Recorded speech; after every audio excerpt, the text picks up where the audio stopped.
Salam alaikum, bonsoir tout le monde, bienvenue faire le nouvel épisode Tag Sal Ballon. Je suis toujours en compagnie de Hamza, mon fidèle collègue. Hamza Salut, Ouswak. Ça va? salut, ça va, Alhamdulillah. Alhamdulillah, ça va. Très bien donc.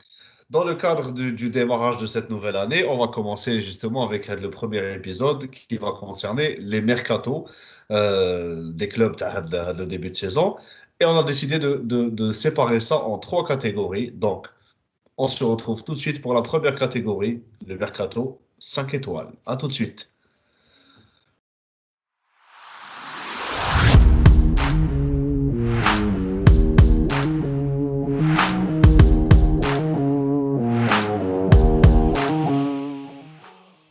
Donc Hamza, je te donne, tu commences. Oui, Pour toi, quel est le mercato top, le 5 étoiles, ah, celui qui t'a le plus impressionné? cette session de mercato, je pense que le mercato le plus impressionnant, c'est celui du Barça. Ils ont vraiment fait un mercato en mode football manager. Très, très clairement, ils ont récupéré les principaux joueurs qui étaient libres, ils les ont récupérés. C'est-à-dire ils ont récupéré quand même Kessié, Christensen. Ils vont récupérer gratuitement aussi Bellerin, qui est un bon arrière droit. Marcos Alonso, il réussit à le faire libérer de son contrat. Ils récupèrent quasiment il récupère quasiment un joueur par poste. Lewandowski, est-ce qu'on doit en parler? Un des meilleurs attaquants au monde qui signe. Alors, il est plus tout jeune, mais ça reste un des meilleurs avant-centres au monde. Donc, il le signe pour 45 millions d'euros. L'impact, on l'a vu tout de suite. Il récupère Rafinha. Pour moi, Rafinha, c'est un pari sportif dans le sens où, quand tu achètes ce jour-là 58 millions, tu ne vas pas le revendre pour faire de la plus-value. Mais c'est un profil qui a apporté. En termes de percussion, il a apporté dès le début. En défense, c'était un problème. Piqué, c'était la fin de parcours. Donc là, ils ont ramené Koundé, ils ont ramené Christensen. Ça commence à montrer des bonnes choses. À droite, ils ont libéré Serginho Dest. Ils ont ramené Hector Bellerin, enfant de la Masia, espagnol. Pourquoi pas? Ils l'ont ramené pour une saison. Et je sais qu'ils peuvent, dans le contrat, ils peuvent prolonger. Ils peuvent prolonger de 2 ans son contrat. C'est à la déjà la masse salariale. Ils ont été obligés de le signer 1 an. La seule le seul plus ou moins, on va dire, je suis un peu un piraté, c'est que je considère qu'ils ont trop d'arrière gauche. Aujourd'hui, ils ont Alba, ils ont Alba, ils ont Alonso et ce qui joue, c'est Baldé. Baldé est excellent. Il fait un top début de saison où Baldé, ça fait plusieurs années qu'on sait que c'est une pépite de la Masia. C'est-à-dire, quelque part, on savait qu'il devait devenir titulaire un jour ou l'autre. Les suiveurs du Barça connaissent le joueur. Je pense que comme Alba il devait partir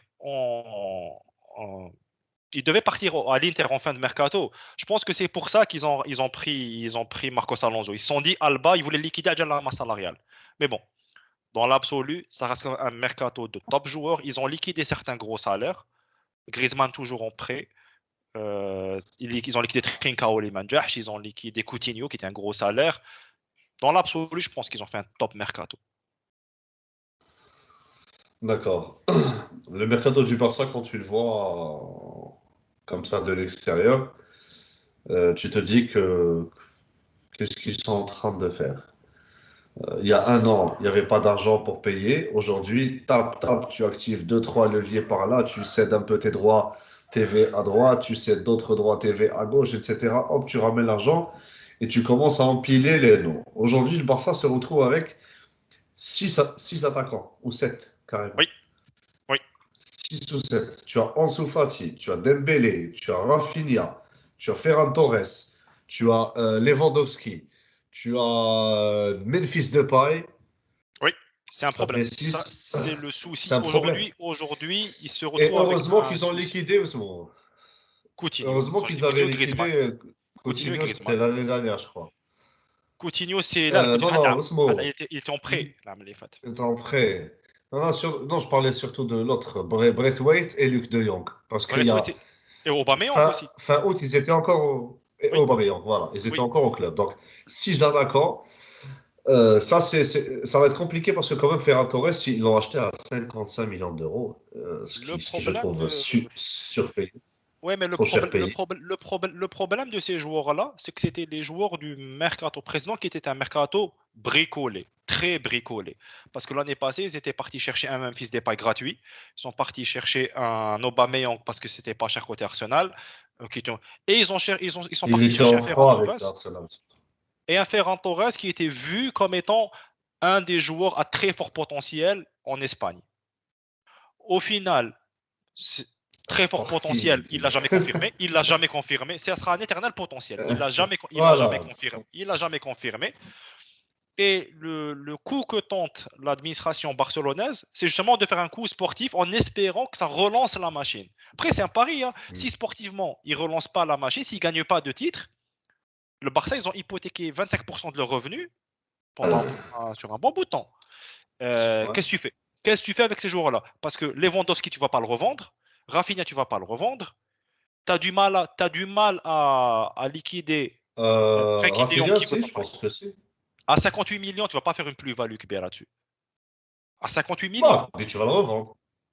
Peut-être pas, mais tu vas le revendre. Non, C'est je pas veux un dire, problème. je veux dire économiquement parlant, c'est pas des Ah. investissements. Il n'y aura pas de retour sur investissement. Financièrement, c'est pas viable. C'est pas un bon investissement. Mhm. Rafinha, tu vas le revendre à combien? 60, 70. C'est pas intéressant. Lewandowski, tu vas pas le revendre. Tu vas pas faire d'argent dessus. Si c'est un Anglais, il va le prendre à 60-70. C'est, ça reste, tu vois, ça reste, c'est pas. Bah, tu vois, Aubameyang, ça. Parce qu'il est Mais la question aujourd'hui. trentenaire, taillard.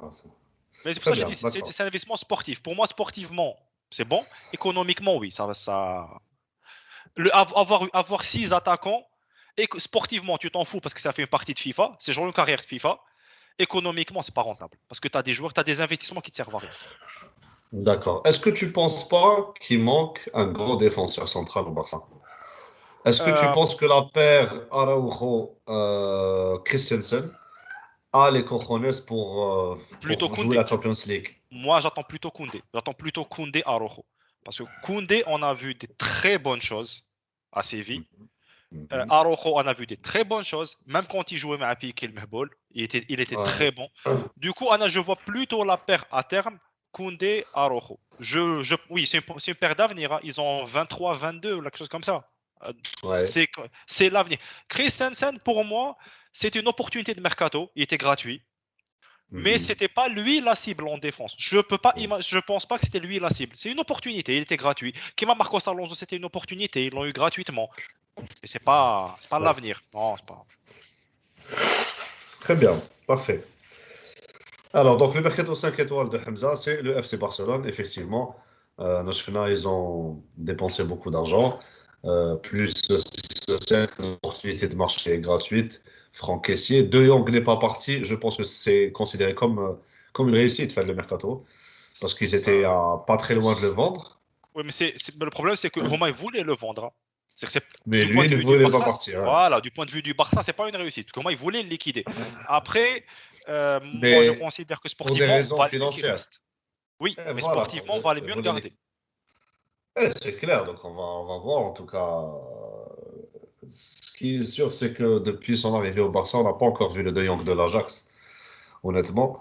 Donc, est-ce que maintenant, depuis que Xavi est là, il est Milieu, là que parce qu'il depuis était six dans un, qu'il mois? était pas dans un milieu. Il est là que depuis 6 mois, donc on va attendre la, de la saison pour voir est-ce que la mayonnaise Xavi va vraiment prendre avec les profils qu'il a à disposition. Alors, Pour le moi, le moment, ça mercato, gagne. Hein. Pour le moment, ça gagne. oui, pour le moment, ça gagne. Même contre le Bayern, ça fait une très belle première mi-temps. Par contre, la deuxième, ils ont complètement les pédales. Mais la première, c'était très, très intéressant. Ça passera pas loin. Alors, mon mercato 5 étoiles pour moi, alors ça sera quelque chose de très, très simple. C'est le Bayern Munich. Pourquoi? Parce que le Bayern Munich, déjà, il a un effectif qui est assez fourni. Euh, Ils ont perdu leur machine à but. Ça, c'est quelque chose d'indéniable. Voilà, on peut pas dire que c'est la joie, mais par contre, ils ont récupéré un très très gros joueur, Sadio Mané, à un prix abordable, 32 millions d'euros. Mané, il est au sommet, il a gagné la Coupe d'Afrique, il va sûrement gagner le Ballon d'Or africain. Il est au sommet de son art. L'année dernière, finaliste de Champions League, une très bonne saison avec Liverpool. Donc, tu perds Lewandowski, mais tu ramènes Sadio Mané. C'est pas le même profil, etc. C'est vrai. Mais, comme tu sais, beaucoup de joueurs qui arrivent à 30 ans peuvent changer de profil, peuvent jouer d'une façon différente. Déjà avec Liverpool, il commençait à jouer des fois numéro 10, en laissant les côtés à Salah et Yota, par exemple, ou là en faux 9. Donc ça, le Bayern, على بالهم علاش جابوه. Euh, Aussi, l'arrivée de Mathis de Ligt. Le Bayern a un peu sorti de Ligt de sa dépression à la Juve, c'est-à-dire son passage à vide à la Juve. À 67 millions d'euros, c'est normal, il est jeune. Je pense que le Bayern avait besoin d'un gros défenseur. Parce que l'année dernière, avec Nagelsmann, on a vu ça a essayé de jouer avec une défense à 3, des fois non. Lucas Hernandez qui se blessait beaucoup. Donc, c'est pour ça que justement, que ça pouvait pas trop jouer des fois en défense à 3. Parce qu'il te blessait avec Lucas, tu obligé de passer à 4 derrière. راح لك هوملز العام اللي فات راح لك زولو. Ça va être À la bas. compliqué. راح لك David Alaba justement. Donc, il fallait un défenseur et un top défenseur.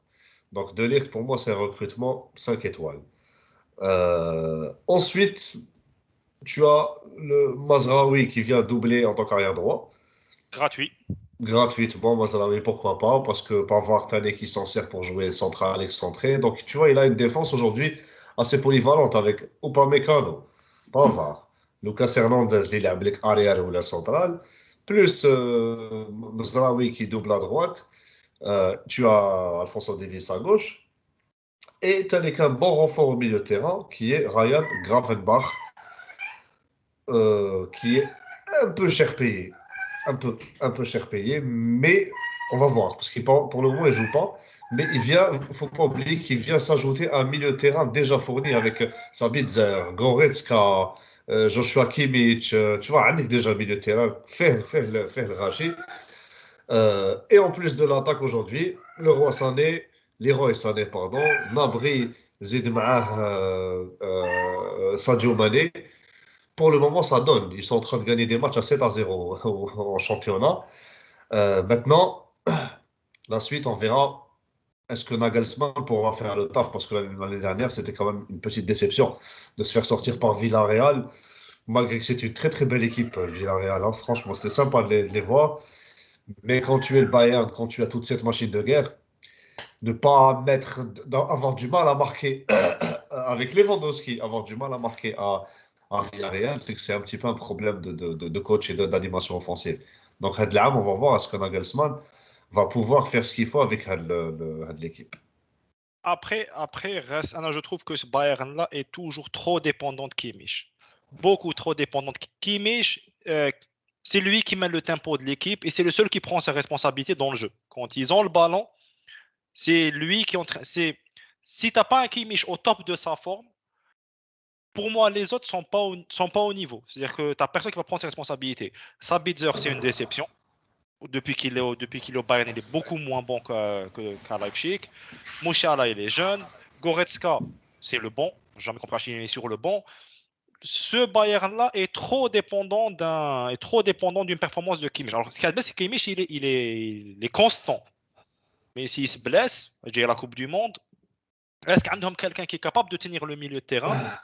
Faut voir. Ça, c'est la Tout question qu'il faut comme, voir. tout comme le Bayern était trop dépendant de Lewandowski, hein. Quand il s'est blessé en Champions League, ils se sont fait éliminer par le PSG. C'est mon prochain point, Hein. justement. C'est que Mané, au final, c'est pas un tueur. C'est que Lewandowski, il marquait des buts, seul, il se faisait ses propres actions. Beaucoup de matchs du Bayern, c'était des buts où Lewandowski les tout seul. Pas le cas. C'est-à-dire qu'en Champions League, est-ce que Mané il est capable de faire sur une demi-occasion marquée? Ce que fait Lewandowski, ce que continue à faire Lewandowski. C'est pas le profil de Mané. Après, la logique, si tu veux, la logique un peu chaotique, t'as Nagelsmann où ça court dans tous les sens. Ça fait des courses. On avait fait une palette sur ça où ça court dans tous les sens. Où une Sané croise avec Gnabry, avec Mané, ça peut faire du sens. Effectivement, il est beaucoup plus mobile. Mais pourquoi pas? Pour le moment, ça gagne. Qui Morta pour le moment, ça gagne. Hein.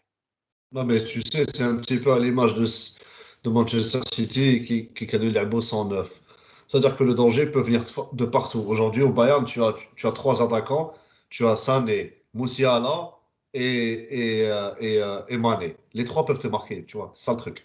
Ou Gnabry, théoriquement. Ou Parce que Gnabry joue en Nabré. pointe, a déjà joué en pointe, Ou, hein, même à l'Allemagne. ou Nabré. Donc, et Doro, il se permet le rôle de numéro 9. Thomas Müller, qui est toujours là au round d'auteur, en Si, train de bouffer les espaces. Donc, tout le monde peut marquer au Bayern. C'est ça. Le but, c'est que ce soit comme le milieu de terrain de l'Atalanta, barque في l'attaque. شو قاعد يدوروا هكذايا sauf que face à des ونيجاتك blocs bas, oui, mais face à des blocs bas, ça va être plus compliqué de trouver ces espaces-là. Parce que face à des blocs bas qui vont t'attendre, il te faut un gars dans la surface qui va trouver avec la demi-occasion.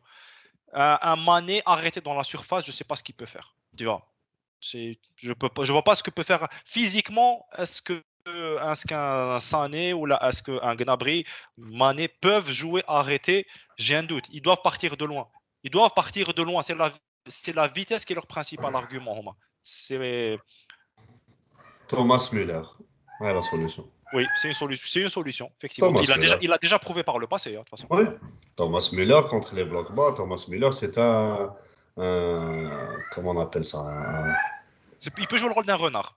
Il peut jouer le rôle d'un renard. Il peut jouer un énorme, mais surtout c'est un trouveur d'espace. C'est Oui, oui. ça, c'est que تلعب عليه même en tant que pivot hein, au sol. Même Euh, physique. Combiné معاه et Mané ou Gnabry, comme ils sont rapides, ils jouent beaucoup sur les jeux en une touche. Hakatene, Ça hakatene, peut. hakatene. C'est ce qu'ils sont en train de faire. Donc après le reste, pour le moment, ça montre pas quelques lacunes offensives par Nagelsmann depuis l'année dernière, hein. Pas que cette année. Donc sans Lewandowski, we'll see. Mais pour le moment, ça commence pas mal. Ils ont gagné, ils ont battu l'Inter en Champions League à San Siro et ils ont battu le Barça. Donc pour le moment, la copie est bonne. Tu vois. Et voilà, c'est comme ça que se termine donc le premier épisode. Donc pour la catégorie Mercato 5 étoiles, on se retrouve pour la deuxième partie. Keep in touch, restez branchés. Et d'ici là, dès le kahwa, Australois. مع السلامة. À Ciao, toutes. ciao.